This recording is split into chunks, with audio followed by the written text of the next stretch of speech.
گناہ اور فحاشی میں فرق۔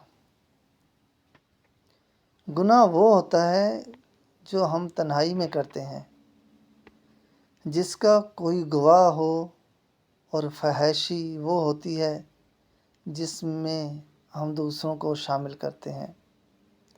اس کی بہترین جو مثال ہے میں آپ کو کیسے دوں، جیسے ٹک ٹاکر نہ زیبا کپڑے پہنتے ہیں، بیہودہ حرکتیں کرتے ہیں، میوزک حرام سنتے ہیں اور ویڈیوز میں لگے رہتے ہیں۔ اگر یہ سب وہ اپنی حد تک رکھیں تو گناہ ہے، پر وہ اس میں سب کو شامل کرتے ہیں تو پھر وہ سمجھو فحاشی ہے۔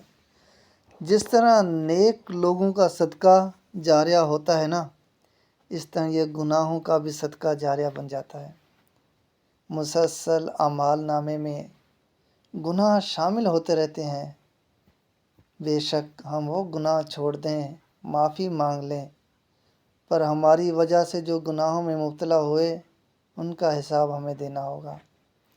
جیسے صدقہ جاریہ والی نیکیوں کا اجر ملے گا، اور جو فحاشی میں شامل ہوں گے ان کو بھی گناہ ہی ملے گا فحاشی کا حصہ بن کر۔ یہ مت سمجھیں صرف ان کو گناہ ملے گا۔ اس لیے کوشش کریں کہ کسی گناہ کا حصہ بنیں اور نہ ہی کسی فحاشی کا حصہ بنیں، نہ ہی کسی گناہ کا حصہ بنیں اور نہ ہی کسی فحاشی کا حصہ بنیں۔ خود بھی بچیں اور دوسروں کو بھی بچائیں، اور دوسروں کو بچنے کی تلقین بھی کریں۔